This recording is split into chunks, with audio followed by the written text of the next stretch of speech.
जय जगन्नाथ सांग माने मुडिके आपण को स्वागत करुच्ची ओडिया जी टेक चैनल को। आज आपण जो अपडेट टी रही सेटा होची शिक्षा मंत्री बड़ सूचना।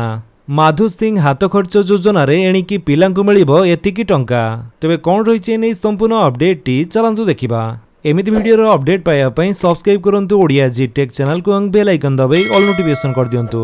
आदिवासी पिलांक ड्रॉप आउट को नहीं चिंतित मोहन सरकार एक योजना आनिछंती जार नाम हेउची माधु सिंह हाथ खर्च योजना।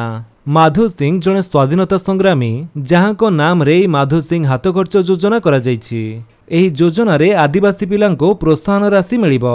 चलित बजेट रे एहाको मुख्यमंत्री बड़ घोषणा करिसंती। एही योजना अधीन रे नवम और एकादश श्रेणी रे नाम लेखाइथिबा जनजाति छात्र छात्री को वार्षिक 5000 टंका मिलिबो।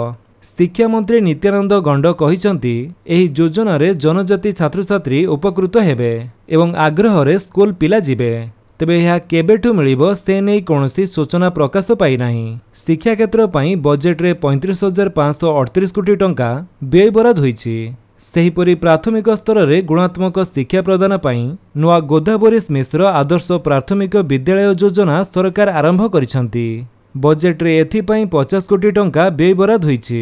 सेहीपरि मुख्यमंत्री मेधावी छात्र प्रोत्साहन योजना पई 701 कोटी टंका व्यय बराद करिसंती। तो फ्रेंड्स ये तो थिला आपनक पई किछि अपडेट। जदि आपनक अपडेट भल लागिस तले आपन वीडियो को लाइक कर दियंतु, आपनक सांगनक भितरे शेयर करी जणांतु। आउ जदि आपण हम चैनल नुआ चैनल को सब्सक्राइब करी बेल आइकन दबाई ऑल नोटिफिकेशन कर दियंतु ताकि जेतेବେଳେ वीडियो अपलोड करिवे आपण देखि परिबे। Thank you for watching.